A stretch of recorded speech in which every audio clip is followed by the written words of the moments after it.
Everyone, শুভ সন্ধ্যা। কেমন আছে তোমরা সবাই? আশা করি তোমরা সবাই খুব ভালো আছো আর আমরাও খুব ভালো আছি।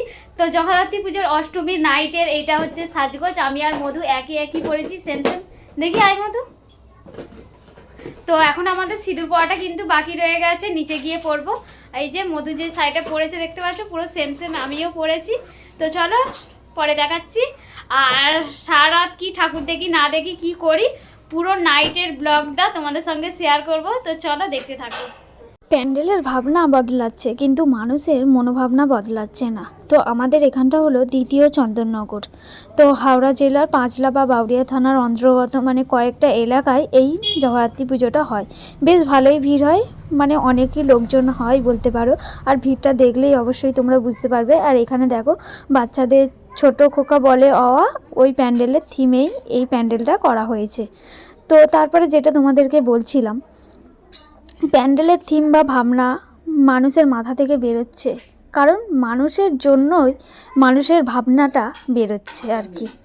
তো এই প্যান্ডেলের কথাটা বলিনি, আমাদের পাড়ায় আমাদের এখানে যে একটা প্যান্ডেলের থিম হয়েছে এই নারী সুরক্ষা নিয়ে। তো কিন্তু এই যে প্যান্ডেলের মধ্যে যে লোকের যে ভিড়টা দেখতে পাচ্ছ, ঠিক এখান থেকেই শুরু হয়েছিল ভিড়টা।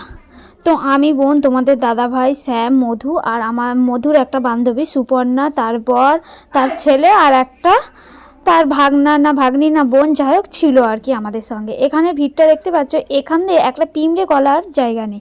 কিন্তু কিছু কিছু ছেলেরা বা কিছু কিছু মানুষ এখানে আছে, তো তারা মনে করছে আমি এক নিমেষে পাশ কাটিয়ে চলে যাব, কিন্তু চলে যেতে চাইছে, ঠিক গিয়ে মেয়েদের পিছনেই দাঁড়িয়ে অসভ্যতামি করছে। সেজন্যই বলছি মানুষের মনের ভাবনাটা বদলাবে না। চারিদিকে এত ঘটনা ঘটে যাচ্ছে, এত কিছু হচ্ছে, তবুও তাদের চরিত্রের প্রবলেম আছে। তো মাথাটা বেশ গরম হয়ে গেছিলো সুপর্ণার সাথে বা আমাদের সাথে এরকম ঘটনাগুলো হচ্ছিল, বা বেশিরভাগ মেয়েদের সাথেই ওই লোকটা ওই রকম অসভ্যতামি করছিল। তারপরও তাকে ধরেও ছিল, মারধরও করছিল। তো যাই হোক সেসব কথা বাদ দিলাম। তো এখানে চলে এসেছি আরও একটা প্যান্ডেল দেখার জন্য। প্যান্ডেলটা খুব সুন্দর হয়েছে। আর কি বলতো, এই প্যান্ডেলগুলো কিন্তু আমাদের রিয়ানের বাবাই কিন্তু করেছে সব প্যান্ডেলগুলো। তো কেমন হয়েছে অবশ্যই কমেন্ট করে জানিও।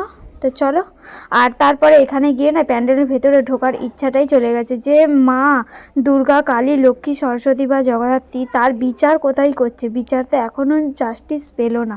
সেই জন্যই ভাবছি যে মানুষের মনের ভাবনা না বদলালে আর ঠাকুরই বা কী করবে, তাই না?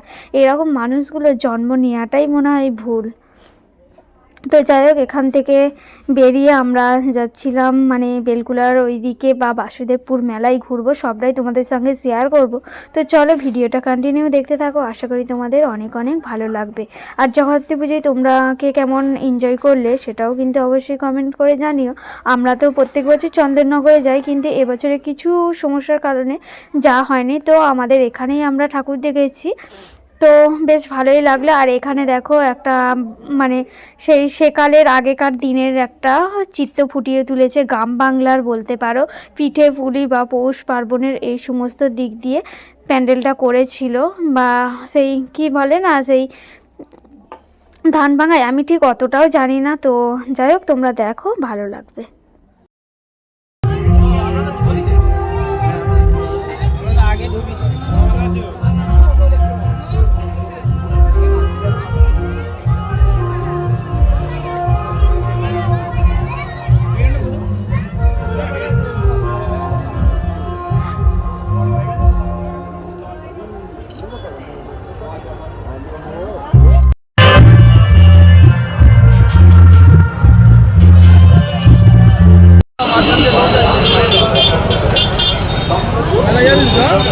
ভিডিও করে দাও না, ক্যামেরা ধরেই আছে। রাস্তাটা পার হওয়া আগে।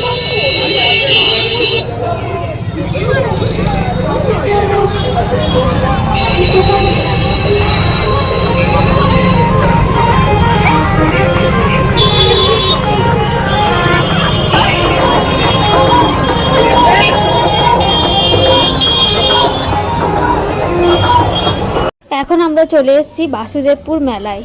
তো পুজো মানেই তো মেলা, ঠাকুর আর কটা দেখি, তাই না?